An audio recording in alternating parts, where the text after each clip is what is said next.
बीच 2026 में सबसे पहले सियासी हलचल दक्षिण भारत में राजनीति में नजर आ रही है, क्योंकि अभिनेता से नेता बने विजय और उनकी पार्टी टीवीके ने तमिलनाडु की सियासत का सियासी तापमान बढ़ा दिया। कैसे?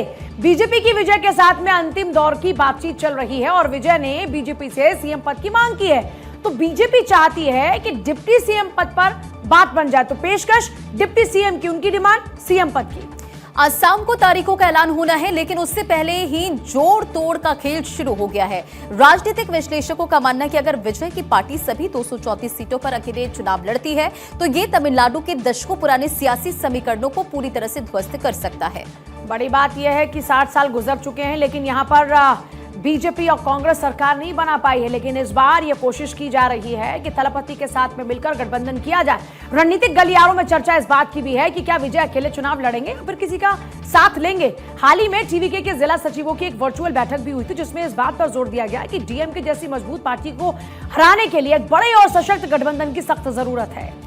देखिए, बीजेपी लंबे समय से दक्षिण भारत में अपने पैर जमाने की कोशिश कर रही है। कर्नाटक के बाद अब उसकी नजर तमिलनाडु पर है, जहां वे क्षेत्रीय नेताओं को चुनौती देने के लिए एक मजबूत कंधे की तलाश में है। सूत्रों की माने तो बीजेपी की नजर अब सुपरस्टार विजय और उनकी लोकप्रियता पर टिकी है और इससे लेकर बीजेपी की जो रणनीति है वो लगातार यहां पर बनती नजर आ रही है। और खबर तो ये भी है कि बीजेपी अलग अलग माध्यमों से मीडिएटर्स के जरिए विजय से संपर्क साध रही है। और चौंकाने वाली बात यह है कि इस बातचीत में एक राज्य के डिप्टी सीएम भी सक्रिय भूमिका निभा रहे हैं। माना यह जा रहा है कि बीजेपी विजय के विशाल फैन बेस को वोट बैंक में तब्दील करना चाहती है।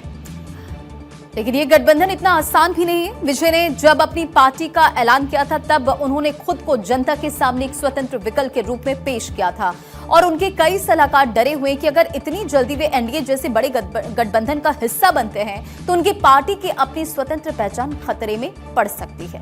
और वहीं इसका एक एंगल यह भी है कि टीवीके के भीतर भी दो फाड़ नजर आ रहे हैं। कुछ नेताओं का मानना यह है कि यह चुनाव पार्टी के लिए अपनी असली ताकत दिखाने का एक सुनहरा मौका है, इसलिए उनको अकेले चुनावी मैदान में जाना चाहिए। वहीं कुछ जिला सचिवों ने शर्त रखी है कि अगर गठबंधन होता है तो फिर मुख्यमंत्री का चेहरा सिर्फ और सिर्फ विजय ही होने चाहिए।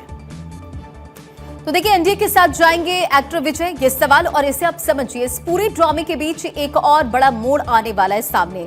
खबर है कि विजय आज दिल्ली आए हैं आधिकारिक तौर पर, तो उन्हें एक पुराने मामले में केंद्रीय एजेंसी के सामने पेश होना है। लेकिन आज के दिन दिल्ली में बीजेपी के शीर्ष नेतृत्व की एक बड़ी बैठक भी होने जा रही है। अब सवाल ये है कि क्या सिर्फ एक इत्तेफाक है या फिर किसी बड़े सियासी धमाके की तैयारी। हालांकि देखिए, बहुत जल्दी तस्वीर साफ होगी।